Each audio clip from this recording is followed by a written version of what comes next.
बिस्मिल्लाहिर्रहमानिर्रहीम। आज के इस लेक्चर में हम डिस्कस करने जा रहे हैं आर्गेनो कॉपर कंपाउंड्स। बेसिकली हम ऑर्गेनिक रिएजेंट्स को डिस्कस कर रहे हैं, जिसमें सबसे पहले हमने ग्रिग्नार्ड रिएजेंट को स्टडी किया। देन हमने आर्गेनो लिथियम कंपाउंड डिस्कस किए। देन हमने आर्गेनो जिंक कंपाउंड की केमिस्ट्री को डिस्कस किया, जिसके लिंक भी आपको डिस्क्रिप्शन में मिल जाएंगे। आज के इस लेक्चर में हम डिस्कस करेंगे आर्गेनो कॉपर कंपाउंड्स। तो अगर नेम से देखें, organo mean carbon and copper mean copper metal, यानी ये ऐसे कंपाउंड हैं जिनमें जो कार्बन है इसका बॉन्ड बना होता है विद कॉपर मेटल। ये जो कंपाउंड्स हैं ये करेक्टराइज होते हैं बाय कार्बन बॉन्ड कॉपर, यानी इसमें कार्बन का बॉन्ड होता है विद कॉपर। और अगर इलेक्ट्रोनेगेटिविटी देखी जाए तो कार्बन की इलेक्ट्रोनेगेटिविटी है 2.55 एंड कॉपर की इलेक्ट्रोनेगेटिविटी है 1.9। आज के इस लेक्चर में हम स्पेसिफिकली फोकस करेंगे preparation of organocopper compounds. इंशाल्लाह आने वाले लेक्चर्स में फिर हम इसकी रिएक्टिविटी को भी डिस्कस करेंगे। तो अगर प्रिपरेशन मेथड देखे जाएं, जैसे प्रीवियसली भी जितने हमने ऑर्गेनिक रिएजेंट्स डिस्कस किए हैं उनके लिए उनकी प्रिपरेशन में जो one of the most important हमने मेथड डिस्कस किया था वो था ऑक्सीडेटिव इंजर्शन मेथड। बिकॉज यहाँ पर हमारे पास क्या होती है, मेटल होती है। मेटल में ऑक्सीडेशन की पॉसिबिलिटी होती है, यानी कि ये क्या हो सकती है, ऑक्सीडेटिवली इंजर्ट हो सकती है इनटू अल्काइल हैलाइड्स। तो इससे प्रीवियस भी जितने हमने ऑर्गेनिक रिएजेंट डिस्कस किए वहाँ पर भी हमने ये सेम मैकेनिज्म या सेम जो मेथड था इसको स्टडी किया है। अब अगर देखें हमारा यहाँ पर टारगेट प्रोडक्ट क्या है, ऑर्गेनो कॉपर कंपाउंड, यानी हमने ऑर्गेनो कॉपर कंपाउंड सिंथेसाइज करना है। फर्स्टली हम कौन सा मेथड ले रहे हैं, ऑक्सीडेटिव इंजर्शन मेथड।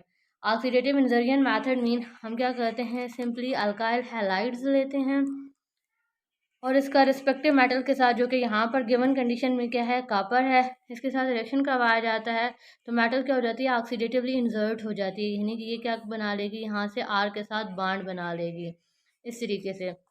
इसके बिहाइंड और सॉरी ऑक्सीडेटिवली इंजर्ट होगी मीन ये जो कॉपर है इस बॉन्ड के बिटवीन इंजर्ट हो जाएगी, कॉपर का बॉन्ड बन जाएगा विद आर ग्रुप और साथ आगे इसका बॉन्ड बन जाएगा विद हेलाइड।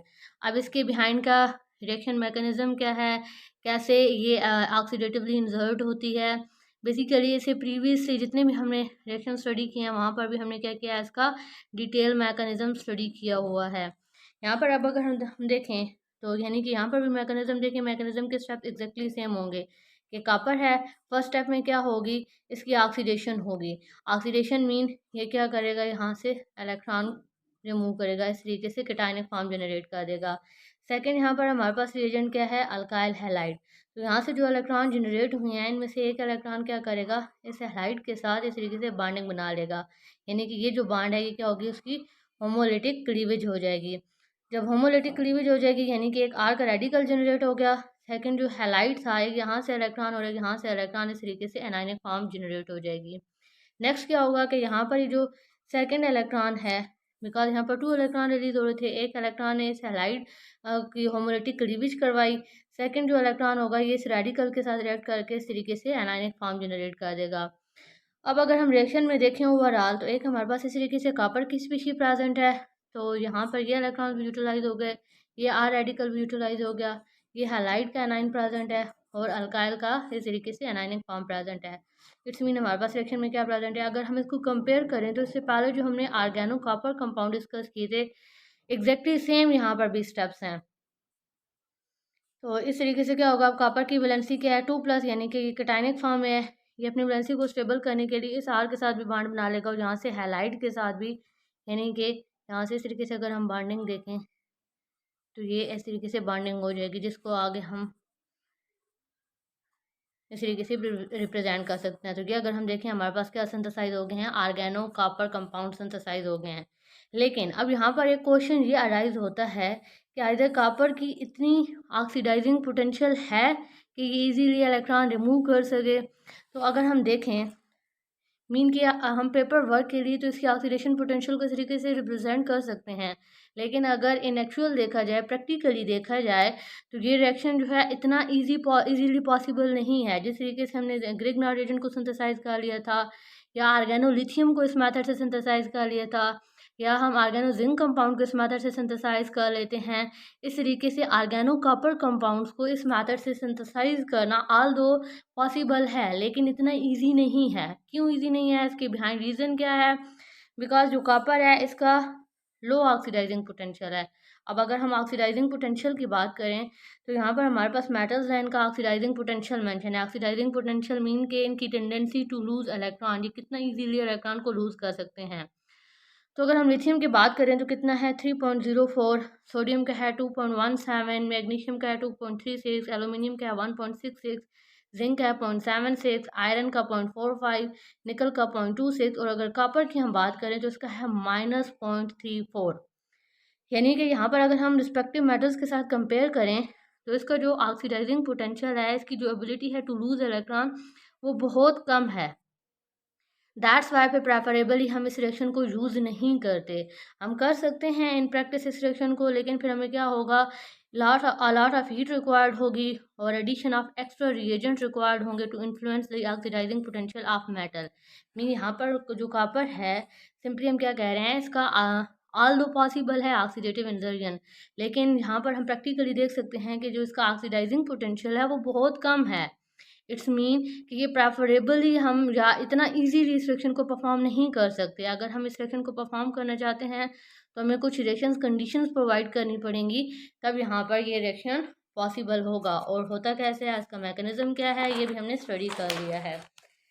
नेक्स्ट अब मेथड देखते हैं ट्रांसमेटलेशन। ट्रांसमेटलेशन हमने ऑलरेडी आर्गेनो जिंक कंपाउंड में भी डिस्कस किया है। एग्जैक्टली यहाँ पर भी सेम केमिस्ट्री है, सेम जो वहाँ पर हमने मैकेनिज्म देखा था एग्जैक्टली सेम यहाँ पर भी मैकेनिज्म है। यानी कि सिंपली अगर हम देखें तो ट्रांसमेटलेशन क्या होती है, इसमें ट्रांसफ़र होता है of alkyl group toward more electronegative metal from less electronegative metal. इसमें हम क्या करते हैं, अल्काइल ग्रुप को ट्रांसफ़र करते हैं from less electronegative atom toward more electronegative atom. Like यहाँ पर एग्जांपल के तौर पर हमने क्या लिया है, हमने एग्जांपल के तौर पर लिया है ये आर्गेनो लिथियम कंपाउंड है, ये आर ग्रुप है, लिथियम के साथ अटैच है, मीन आर्गेनो लिथियम, और इसका रिएक्शन करवा रहे हैं विद हम क्यूपर ब्रोमाइड, यानी कॉपर का ब्रोमीन के साथ बॉन्ड बना हुआ है। यहाँ से क्या होगा, ये जो आर ग्रुप है ये ट्रांसफर हो जाएगा from lithium toward the copper, और हैज अ रिजल्ट हमारे पास क्या सिंथेसाइज हो जाएगा, आर्गेनो कॉपर कंपाउंड। अब क्वेश्चन सिमिलरली यहाँ पर हम आर्गेनो लिथियम की जगह आर्गेनो मैग्नीशियम भी ले सकते हैं, हम आर्गेनो जिंक भी ले सकते हैं। मीन यहाँ पर हम किसी भी ऐसी मेटल को ले सकते हैं जिसकी इलेक्ट्रोनेगेटिविटी कॉपर से लेस हो और उसके साथ जो आर ग्रुप हो, यानी जो उसका ऑर्गेनिक पार्ट हो, उसको वो क्या हो सकता है, ट्रांसफ़र हो सकता है टूवर्ड दी कॉपर। अब अगेन यहाँ पर सेम क्वेश्चन अराइज होता है कि वाई, क्यों ये रिएक्शन पॉसिबल है, क्यों जो आर ग्रुप है इसको हम ट्रांसफ़र कर सकते हैं from less electronegative element toward the more electronegative metal. Although इसको हमने इन डिटेल आर्गेनो जिंक कंपाउंड में डिस्कस किया था, अभी अगेन इसकी बिहाइंड की जो केमिस्ट्री है अगेन स्टडी कर लेते हैं। तो अगर हम देखें आर्गेनो कॉपर मीन यहाँ पर आर ग्रुप है, आर ग्रुप सिंपली हम कह सकते हैं कि कार्बन चेन। तो आर्गेनो कॉपर में क्या होता है, कार्बन का बॉन्ड बना होता है विद कॉपर, इसको हम कंपेयर कर रहे हैं विद आर्गेनो जिंक, इसको हम कंपेयर कर रहे हैं विद आर्गेनो मैग्नीशियम और इसको कंपेयर कर रहे हैं विद आर्गेनो लिथियम। तो यहाँ पर अगर हम देखें क्यों ऐसा पॉसिबल है कि ये जो रिएजेंट्स हैं इनका ये जो आर ग्रुप है ये कॉपर की तरफ ट्रांसफ़र हो सकता है ताकि क्या सिंथेसाइज हो सके, आर्गेनो कॉपर कंपाउंड।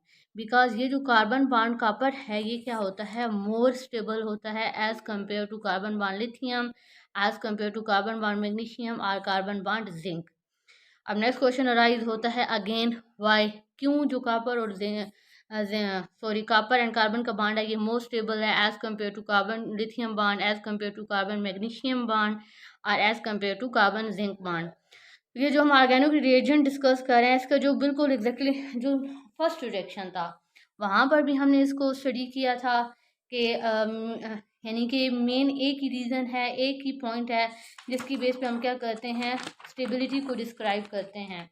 एग्जैक्टली वही सेम पॉइंट यहाँ पर अगेन डिस्कस कर लेते हैं कि अभी हमने क्या बात की, कार्बन बॉन्ड कॉपर बॉन्ड मोर स्टेबल है किस किस के कंपैरेटिवली कार्बन मैग्नीशियम के, कार्बन लिथियम के, कार्बन जिंक के। ये हमें कैसे आइडिया होता है, क्यों हम कह रहे हैं कि इसका बॉन्ड ज़्यादा स्टेबल है, ये बेसिकली हमें आइडिया होता है इलेक्ट्रोनेगेटिविटी डिफरेंस से।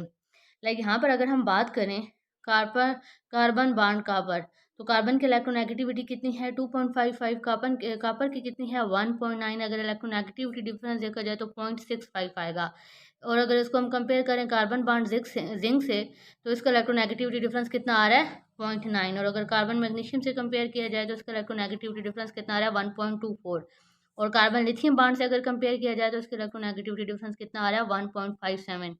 अब इलेक्ट्रोनेगेटिविटी डिफरेंस बेसिकली हम क्यों मेजर कर रहे हैं, इलेक्ट्रोनेगेटिविटी डिफरेंस से हमें आइडिया होता है कि कार्बन ने प्रेफरेबली कौन सा बॉन्ड बनाया हुआ है।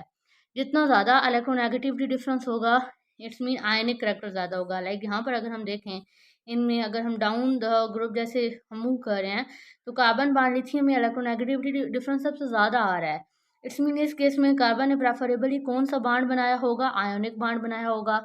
और ये वही पॉइंट है जो एग्जैक्टली फर्स्ट लेक्चर से हम डिस्कस करते आ रहे हैं ऑर्गेनिक रिएजेंट के, कि जब हमारे पास आयनिक रिएक्टर ज़्यादा होता है कार्बन फेवर नहीं करती आयनिक बॉन्डिंग को।